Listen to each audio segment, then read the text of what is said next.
ደም በመለገስ የሰዎችን ሕይወት እንታደግ። ደም መለገስ የሰውን ሕይወት ከመታደግ ባሻገር ለለጋሾች ምንም አይነት የጤና ችግር ሳያስከትል የህሊና እርካታ ከመስጠቱ ባሻገር የጤና ጥቅሞችም እንዳሉት ባለሙያዎች ይገልጻሉ። በደብረ ታቦር ከተማ አስተዳደር አንድ ቀን አንድ አህጉር አንድ ዓላማ በሚል መሪ መልእክት በተካሄደው የደም ልገሳ መርሃ ግብር ወጣት አማኑኤል መሳፍንት ከሁለተኛ ደረጃ ትምህርት ቤት ጀምሮ እስካሁን ለስምንተኛ ጊዜ ደም እየለገሰ እንደሚገኝ ተናግሯል። ደም ስለግስ አሁን ስምንተኛዬ ነው። ያው እንግዲህ ደም መለገስ ከኔ የሚቀንሰው ነገር ስለሌለ ደም መለገስ ደግሞ ያው እናቶችን ማዳንም ስለሆነ የጀመርኩኝ ሃይ ስኩል ላይ ነው። በነታይም ላይ የሆነች ሴትዮ ፊት ለፊቴ ላይ አየኋትና በደም ጦት እንትን ብላ ነበረ፣ ትንሽ የሆነ ፌል አድርጋ ነበረ ምናምን ነገርና ከዛሽ ቀን በኋላ ነው እኔ ደም መስጠት የጀመርኩት ማለት ነው። ስሜት እርካታ አለው፣ ደስተኛ ያው በእኔ ምክንያት አንድ ሰው እንደሚተርፍ ስለማውቅ። ሌላኛው ወጣት ሀብተ ማርያም ብርሃም በደም እጦት ምክንያት የብዙ ሰው ሕይወት እንደሚያልፍ በብዙሃን መገናኛ ያገኘው መረጃ ደም ለመለገስ እንዳነሳሰው ገልጾ ወጣቶች ደም በመለገስ የሰዎችን ሕይወት ከመታደግ ባሻገር ለደም ለጋሾች የሚፈጥረውን የህሊና እርካታ የላቀ መሆኑንም ተናግሯል።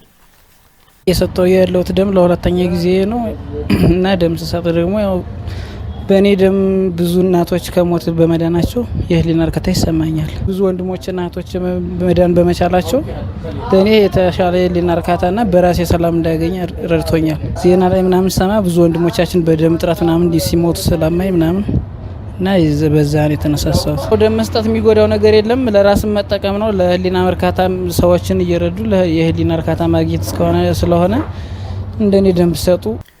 የደብረ ታቦር ከተማ አስተዳደር ደምና ህብረ ሕዋስ ባንክ አገልግሎት አስተባባሪና የደም ባንክ ባለሙያ አቶ መላኩ ምስጋናው ደም በመለገስ የሰውን ሕይወት መታደግ እንደሚቻል ገልጸዋል። ጥናቶች እንደሚያመለክቱት ደም መለገስ ምንም ውስጣዊም ሆነ ውጫዊ ጉዳት የለውም። ደም መለገስ ከምንም አይነት ለለጋሹ ምንም አይነት ጉዳት የለውም። ነገር ግን ለተለጋሹ ደግሞ ሊቋረጥ ያለን ሕይወት ማትረፍ። አቶ መላኩ አያይዘውም ደም መለገስ በለጋሹ ላይ የሚያስከትለው ምንም አይነት የጤና ችግር እንደሌለ ገልጸው ይልቁንም የጤና ጥቅሞች እንዳሉት አብራርተዋል። ለለጋሹ ምንም አይነት ጉዳት የለውም። እንግዲህ ጎግል አድርጎ ሲታይ በአሁኑ ሰዓት ያው ደም የለገሰና ያለገሰው ሲነጻጸር ደም የለገሰ ሰው ከስትሮክ ህመም 50% ይቀንሳል ይላል። ያው ጎግል አድርጎ ማየት ይቻላል።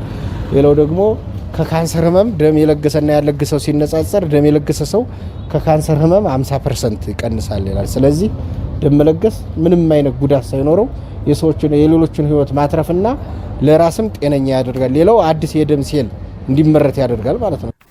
በመጨረሻም አቶ መላኩ ደም መለገስ የሚችሉ ሁሉ ደም በመለገስ የየድርሻውን እንዲወጣ መልእክት አስተላልፈዋል።